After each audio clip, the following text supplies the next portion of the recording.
Angie Dickinson speaks out against Randolph Scott at the age of 93. A Hollywood legend, Angie Dickinson remained mum regarding a closely guarded secret for more than 7 decades. At the age of 93, she has broken her silence over the rumors surrounding the private life of the stoic Western star Randolph Scott. Releasing what Angie saw on the studio lots when she was a young starlet would have destroyed careers and meticulously crafted images. Now that she is one of the few living connections to the golden age of Hollywood, Dickinson has resolved that the truth must be revealed. Dickinson recently made the comment that history takes precedence over the secrets of Hollywood. What she has now revealed about the life of Randolph Scott, a legendary cowboy who appeared in more than 100 films while maintaining a meticulously orchestrated double identity, challenges all our previous assumptions about this iconic figure in film. Why, though, did Angie wait until this very moment to speak up? Did she observe something particularly explosive behind the studio gates that had to be buried for almost a century?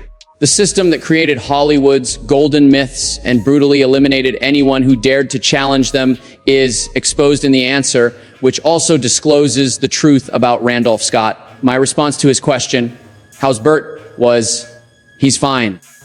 He's at the hotel." In this exchange, Angie alludes to her hidden relationship with Cary Grant.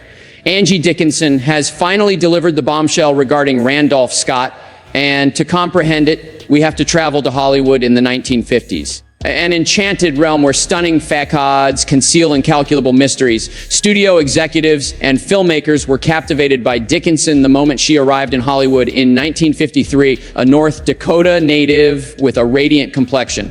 She met Randolph Scott at a period when he was already a well-known Western performer with a long history of successful films. On the studio lots, Scott had more than just his professional reputation to contend with. His extremely tight relationship with Cary Grant had been a topic of gossip for years. The two famous people shared a Santa Monica beach house from 1932 to 1944 in what the media tactfully called a bachelor arrangement. Studios outwardly downplayed the deal as a friendly cost-cutting effort, but some on the inside knew better. If two men lived together, you didn't say anything back then, Dickinson said in a recent interview. A simple phrase delivered with the honesty that has characterized Dickinson's career. But everyone knew, confirmed what has been Hollywood's open secret for decades. Dickinson was actually there, working on the same studio lots and moving in the same social circles as Grant and Scott, which makes her acknowledgement all the more significant. Many have speculated about their relationship, but she was one of them. According to Dickinson, "An older actress took me aside the second I stepped foot in the studio. In a low voice, she singled out a few famous faces in the commissary and said, 'Don't ask questions about their personal lives if you want to stay employed.'" Randolph Scott was leading the pack. The purpose of this code of silence extended beyond the protection of specific individuals. It all came down to protecting a system that relies on false representations. Scott had been meticulously molded into the pinnacle of American manhood with his towering stature, rugged good looks, and unwavering attitude. He was the embodiment of the stereotypical heterosexual cowboy hero, strong, independent, and the star of innumerable westerns. The studio's entire financial model was at risk, along with Scott's job, if any suggestion ran counter to this well-crafted image. Creating love linkages between specific performers was a full-time job for the publicity departments, Dickinson claimed. Photo ops with stunning actresses were commonplace at premieres and other occasions where Randolph appeared. Everything was planned out in advance.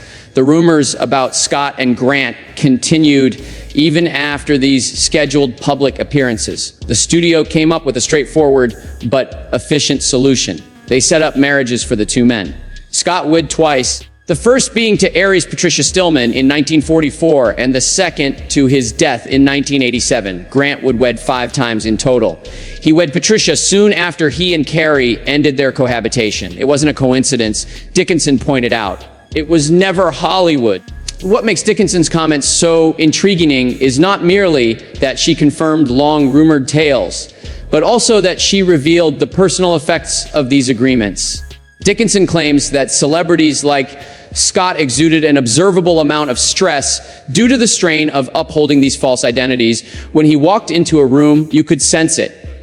Even when the cameras weren't rolling, he was still playing the part of the distant, guarded actor. A person's health will suffer greatly as a result of such. Being an integral member of the studio system while still retaining enough autonomy to critically examine its manifestations is what gives Dickinson's viewpoint its unique value. It was expected of her as a young contract performer to play the same media games, as being romantically linked to other co-stars to get coverage. The studios had cast each of us for specific roles, she added. What made it different was that when we left the set, some of us could actually stop acting. Not everyone had that privilege, even Randolph. Dickinson has been very cautious to avoid giving the impression that she is a trusted friend of the Scotts. Her revelations, on the other hand, are based on the distinct viewpoint of someone who was close enough to the action to see the truth, but not so immersed that she failed to notice the manipulation going on in Hollywood. Although Angie never said anything to confirm the relationship, her silence conveyed all the necessary information. Now, she is speaking up. According to one cinema historian who was analyzing Dickinson's recent candor's impact, most poignantly, Dickinson disclosed that she and Scott briefly met paths at an industry gathering years later, after they had both largely retired from performing. Without saying a word, our eyes met in a way that appeared to say, you know, don't you? I returned his gaze with one that conveyed the same message, yes, and it's okay. It was the most sincere exchange of information I've ever had with him. The silence in that conversation reveals a great deal about the mutual understanding among Hollywood insiders on the difference between their public and private selves. That's quite challenging. A lot of it is like selecting. She brings to light the widespread dread that surrounded Randolph Scott.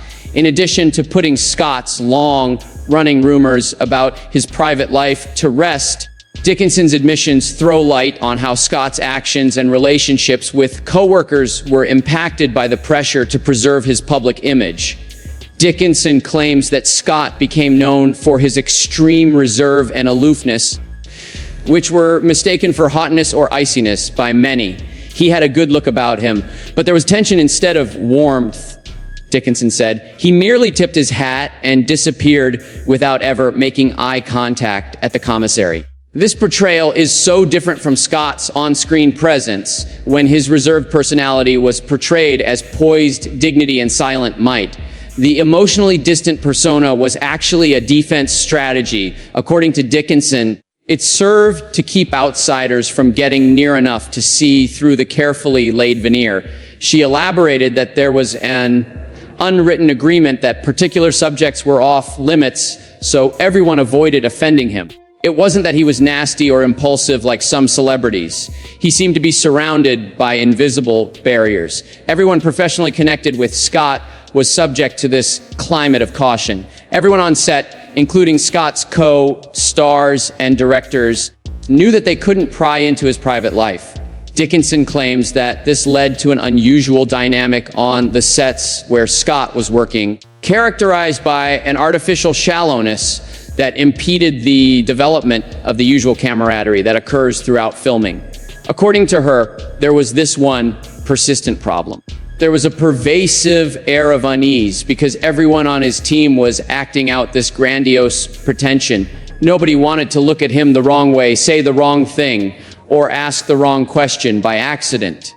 A workplace based on communal terror is what Dickinson essentially describes. Worry about getting Scott worked up, about getting in trouble, the studio, and about messing up the system that kept everyone working. In addition to verbal warnings, the object lessons meted out to individuals who had disobeyed these unspoken norms helped maintain this climate of controlled quiet. An actor, I won't reveal his identity, made a lighthearted comment on Randolph and Carrie. Dickinson drew a memory. There is some subtle hinting, but no direct statement. The following day, his contract was not extended. It didn't need to be explained. The signal was received by all. It wasn't just Scott's situation where this atmosphere of terror pervaded. Dickinson claims that the conservative 1940s and 1950s were a time when it was especially acute around him due to his position as a Western star, a symbol of classic American masculinity with extracultural meaning. She elaborated by saying that Western heroes were evaluated differently. They were symbols of the heroic American ideal, the Lone Ranger who conquers the wilderness on his own 2 feet, particularly during the Cold War. When these symbols were integral to American identity, the studios poured a lot of money into preserving that image.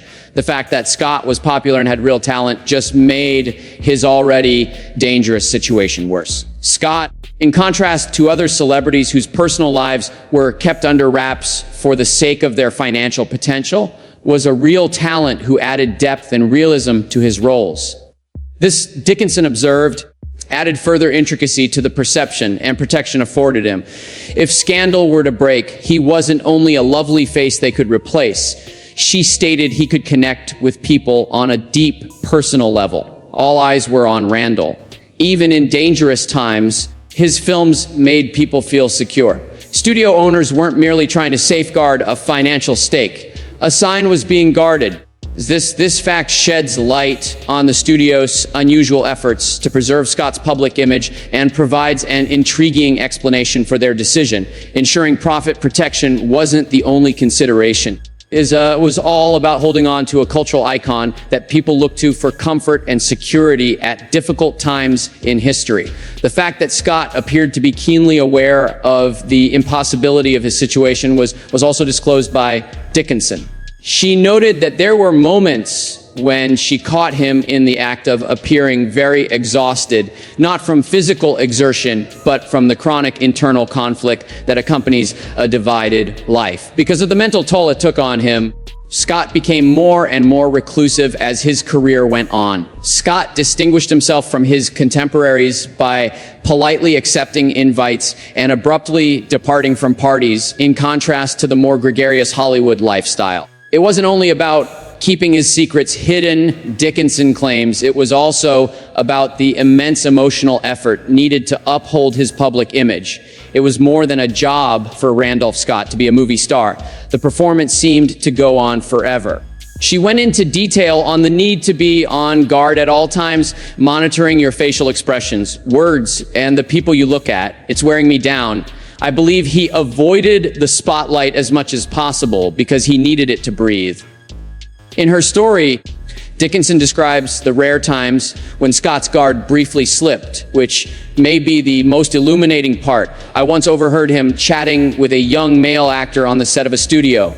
His expression changed, if only momentarily. His expression was animated and lighthearted. When he looked around, he felt as if a door had been slammed shut. The mask returned immediately. In that split second, though, I saw someone who was nothing like the Randolph Scott I had known. To everyone's surprise, no one knew. The artificiality of Hollywood star system became more apparent and disturbing when the glimpses of genuineness were considered by Dickinson. According to Angie, he was harboring something within. Also, the studios took precautions to ensure that nobody ever watched it. While listening to one film historian recount her findings, I remarked, "I'll give you 4 years, but that's it." Subsequently, those 4 years were taken. The way the studio dealt with Scott's image is revealed by her. What Dickinson revealed about the complex machinery used by studios to create and sustain Scott's public image is probably the most important part. Since Dickinson arrived in Hollywood, during the very end of the studio system's reign, she saw directly how the business shifted from being completely controlled by studios to being more autonomous in the 60s and 70s. Certain celebrities, particularly those with secrets, were warned me not to speak ill of. The studio, Dickinson said, could make anybody a hero, cowboy, or wife. The fact that it was accurate was irrelevant. This comment gets to the core of what was so great about the golden age of Hollywood, the disconnect between the public's perception of the actors and actresses and their real selves. The manipulation that Scott was subjected to lasted for decades and was extremely thorough. Scott meticulously chose his roles, as per Dickinson, in order to maintain his image. His innate reserve could be played off as stoic fortitude instead of emotional guardedness in westerns, where he was cast on purpose by the studios, but he did make an occasional appearance in other genres. According to Dickinson, his roles were selected to emphasize attributes like honesty, integrity, and traditional values. There was more at stake than just amusement. In order to cultivate a certain kind of public opinion, these choices were made strategically. The producers used a multi-pronged strategy to shape Scott's public image, going beyond just casting him in roles. The goal was to further establish him as the quintessential example of traditional American masculinity. So he took advantage of several picture ops, planted stories in the media, and made calculated public appearances. Dickinson opened up about the women he hired to go to premieres and other functions with him, stunning women who were well prepared to speak to the media about their romance with him. Every little thing was planned out in advance. It was possible to control who could interview Scott and what questions they could ask using this degree of picture manipulation. It was Dickinson's belief that if journalists deviated from the pre-approved questions and topics given by the studio's publicity department, they would lose access to all of the stars from that department, not just Scott. She clarified that the interviews in question were not, in fact, interviews. The scripts for these stage productions were as meticulously written as those for feature films. A lot of planning went into the questions, the replies, and even the moments of candor. When ordinary image management failed, Dickinson describes the studio's more aggressive measures, which are perhaps the most unsettling parts of her story. Her implications are obvious, even though she refrains from naming certain executives or occurrences. Serious repercussions awaited those who dared to trespass upon the meticulously preserved facade. She mentioned that some people have the ability to fix things and make them go away. This included bribing individuals, intimidating them, and even fabricating whole new stories to divert attention away from any scandals. The fact that it worked on several levels at once made this control mechanism very successful. The social dynamics of Hollywood added to the need to comply, and studio contracts gave executives great authority over performers' professional lives. When you factor in the generally negative cultural sentiments of the time against non-heterosexuality, you have a system of control that was almost impossible to escape. The studios weren't the only ones, Dickinson explained. It was the media, the people, and the state. The upkeep of these illusions was as important to everyone. It so occurred that the studios were in charge of everything.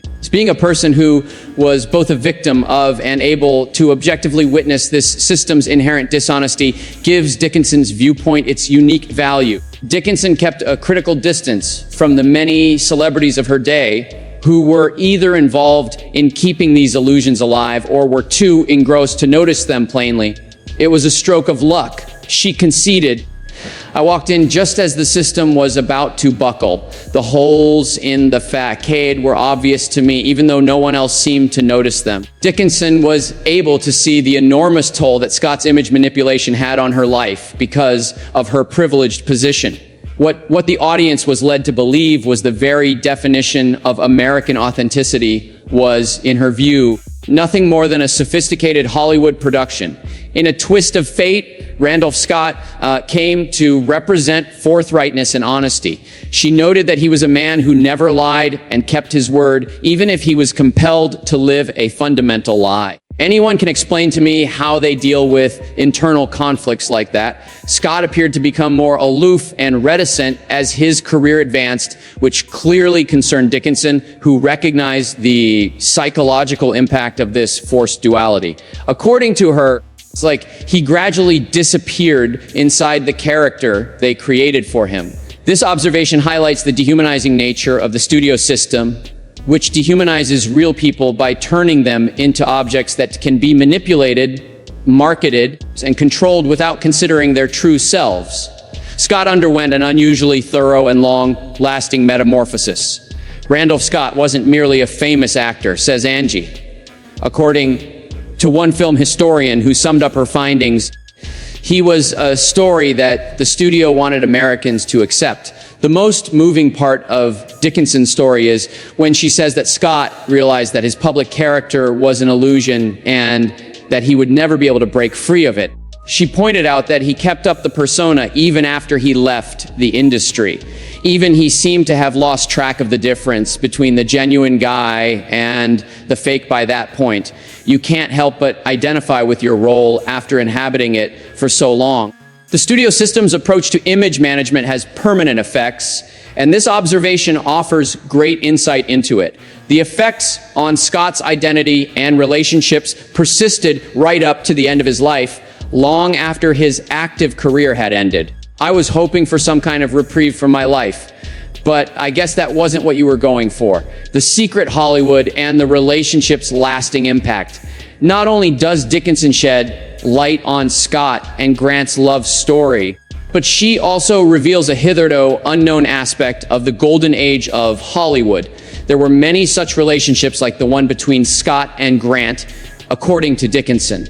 In a field where controlled illusions are the norm, it was just one of the most enduring open secrets. She went on to say that the official tale of Hollywood has always been accompanied by a shadow history. Insiders knew the truth, but the public was routinely kept in the dark about the genuine events, relationships, and personalities behind the personas.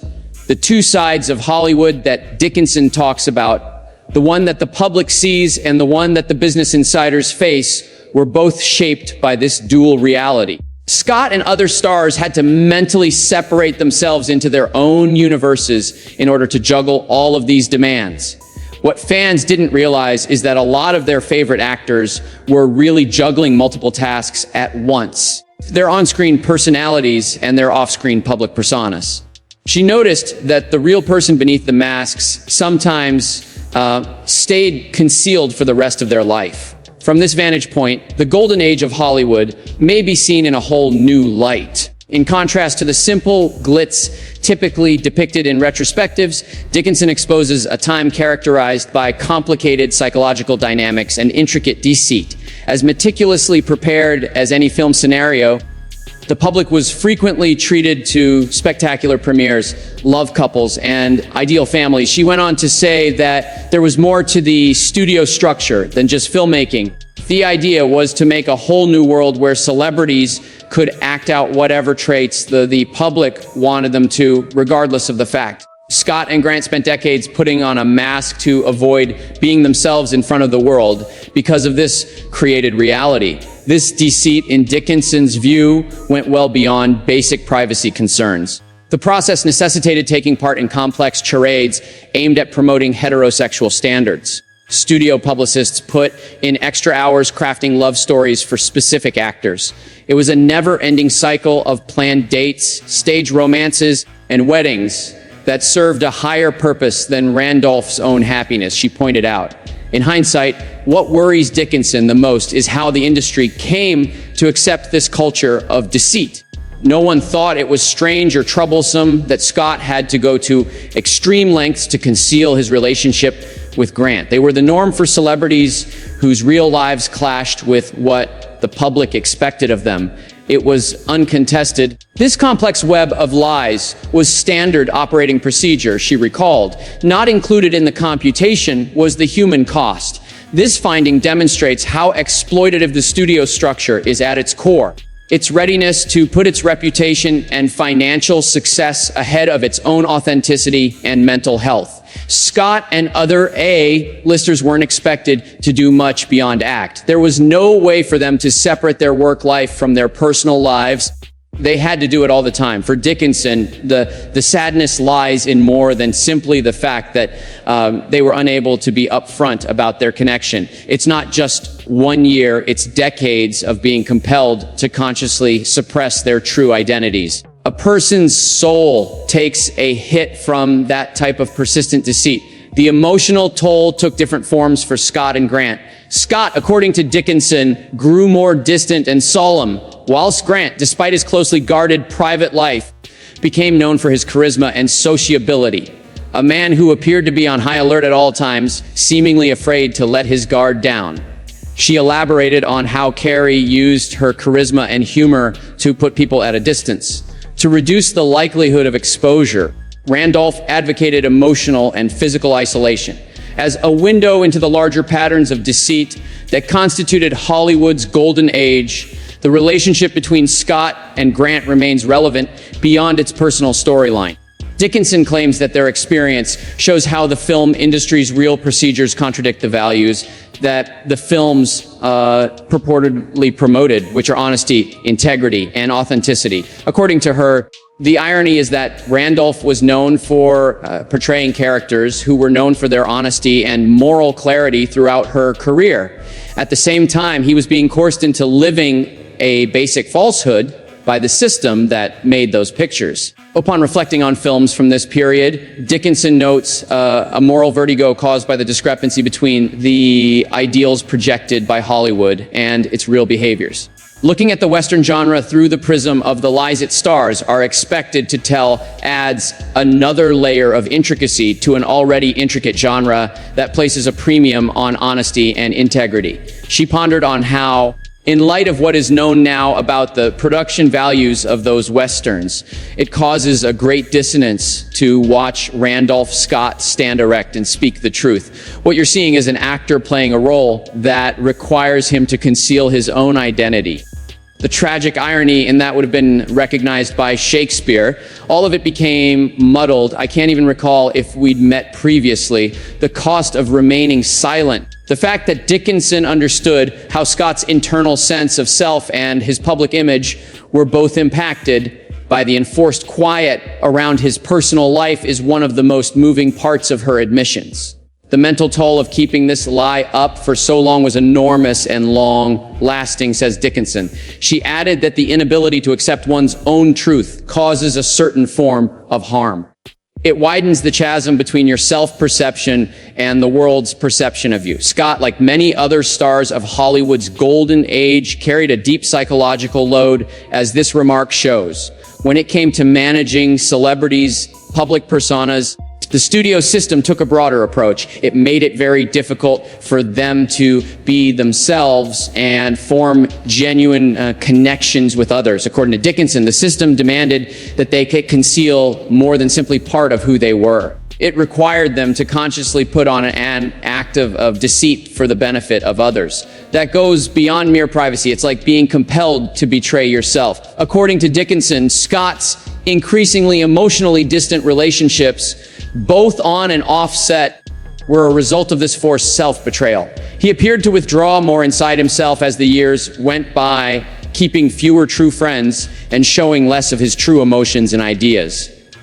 In her memory, she distinctly remembered a growing melancholy in his demeanor, a subtle, unassuming resignation, as if someone has come to terms with the fact that some opportunities will never again present themselves. His artistic decisions and professional path were influenced by this surrender, which went beyond his personal ties. Dickinson claims that Scott's stoic, reserved demeanor served to shield him from the public eye by encouraging him to take on parts and work on projects that did not demand much of him emotionally or reveal anything about his personal life. Particularly in his later Westerns, he seemed to find a hiding place. She noticed that as the figures became more iconic and streamlined, he had less and less to show off through them. The artistic community has suffered a grave loss with this trend toward more stylized presentations, because expressing his true emotions on television would have exposed the same parts of himself he had been taught to hide. Dickinson thinks Scott had more to offer as an actor than he could have conveyed. According to her, there are fleeting yet impactful moments in his films that allow you to perceive the depth of his emotional expression. However, as his career advanced, such instances were increasingly infrequent. By the time of the performance, the defenses were too deeply embedded to be lowered. A more systemic cultural loss stemming from Hollywood's inflexible preservation of heterosexual standards is reflected in this creative restriction. The studio system successfully restricted the spectrum of human experience and emotion that could be addressed on screen by requiring actors like Scott to uphold specific public personas regardless of their true identities. Dickinson pondered that we will never know the caliber of his performances had he lived in a society where he was not compelled to spend so much effort concealing fundamental parts of his identity. The imposed silence, according to Dickinson, had serious personal ramifications for Scott beyond the restrictions on creativity. From what she could tell, he had to put some distance between himself and anybody who may be a real connection in order to keep up the pretense. She added that keeping people at arm's length is the best tactic to employ while concealing a basic aspect of one's identity. As long as you keep your guard up, you'll never be able to let your guard down or trust completely. Given Scott's inherent kindness and brilliance, Dickinson considers it all the more unfortunate that his constant guardedness caused him to become isolated. In her brief but formative encounters with him, she came to the impression that he was exceptionally sensitive and insightful, traits that are rare in our world. According to what she remembered, whenever his guard was down, even for a second, a different side of him emerged. Despite the presence of humor, friendliness, and a little perceptiveness toward people, these traits were rarely given an opportunity to shine. Probably the most moving part of Dickinson's story is her view that Scott knew full well the deal he had struck, giving up genuine expression of himself in exchange for professional achievement and societal approval. She claims that this realization began to show in his later years as a sort of resigned sadness. She recalled an incident that happened at an industry gathering while he was nearing the conclusion of his active career. In one of those speeches honoring a life's work, the speaker praised Randolph Scott for his unwavering commitment to honesty and justice. His face briefly exhibited an expression that was neither bitter nor ironic. I happened to be staring at him as they uttered those words. He was the only one who could tell the difference between the picture and the truth. The real tragedy of Scott's story, according to Dickinson, is that he is aware of the basic contradiction that is at the core of his public persona. He couldn't just live openly. That was the problem. The problem was that he had to do his bit to spread ideals that he couldn't live up to on his own because of the system. The hardest part was turning him into a symbol of the genuine life he was forbidden to live. It leaves a scar that will never fully heal. She noted, "You cared for me. You are being arrested, as I mentioned before. The meaning is identical. It is something you are aware of. I can feel it in your silence. The reason Angie is speaking at this moment." With her confession about Scott finally coming out after all these years, Dickinson has posed one of the most intriguing mysteries of all time. She claims that the decision was not taken carelessly or without thinking about the moral consequences of discussing a person who is unable to speak for himself. According to her, discussing this matter, either when Randolph was alive or soon after his death, would have been inappropriate. There comes a time when the need of historical truth outweighs that of keeping these old secrets, which is why I'm speaking now, even though some may wonder why. This view shows how Dickinson weighed two conflicting ethical principles: the importance of protecting people's privacy and the necessity of recognizing the past. Her choice to speak up now, over 30 years after Scott's murder in 1987, shows that she has given serious thought to the question of when it is more important to safeguard an individual's rights than to shed light on a larger historical trend. She elaborated by saying that this is about more than just Randolph and Carrie personally.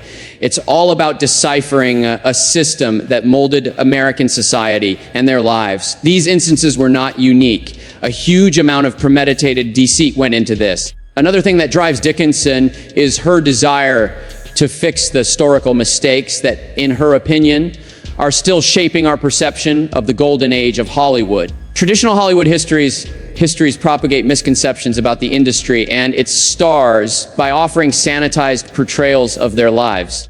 She made the astute observation that when we perpetuate the illusion that these lives were less complicated or more conventional than they actually were, we are reinforcing the very lies that the studio system instituted. We must emerge from the rut of controlled mythology and face the more nuanced truth at some point. This adherence to factuality exemplifies Dickinson's larger honesty as an eyewitness to the development of Hollywood. Her candor and refusal to partake in the more exploitative parts of celebrity society have been hallmarks of her career. By speaking up about Scott, she is taking an ethical position that affects our understanding of Hollywood's history.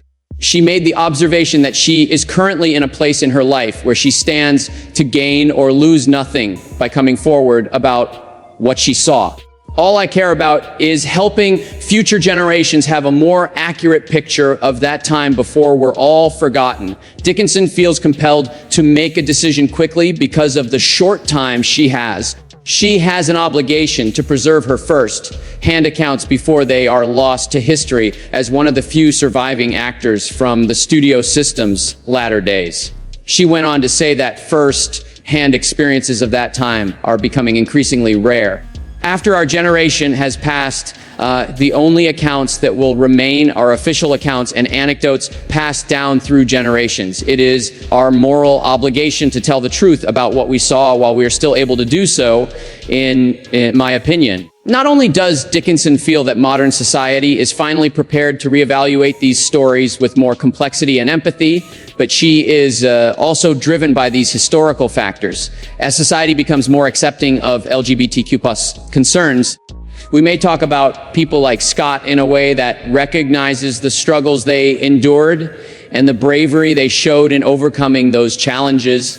She made the observation that 50 years ago, the stigmatization of such discussions would have kept them hidden. Finally, we can discuss their lives with the nuance and dignity that is due them. In light of these new developments, Scott's story can no longer be seen as humiliating or scandalous, but as an example of extraordinary strength in the face of institutional limitations. Dickinson maintains that recognizing the complete complexity of his life improves our comprehension of his acting and personal achievements, rather than reducing his legacy. What he accomplished while juggling the extra demands of secrecy and performance is truly remarkable, not less so. She saw firsthand the self-control and persistence needed to run a great business and a second life simultaneously. It is very remarkable. Compared to simplistic scandal, mongering, or uncritical hagiography, this viewpoint gives a more complex picture of Scott without idealizing or condemning him. Dickinson paints a complex portrayal of a completely human man by recognizing his limitations and the decisions he had to make within them.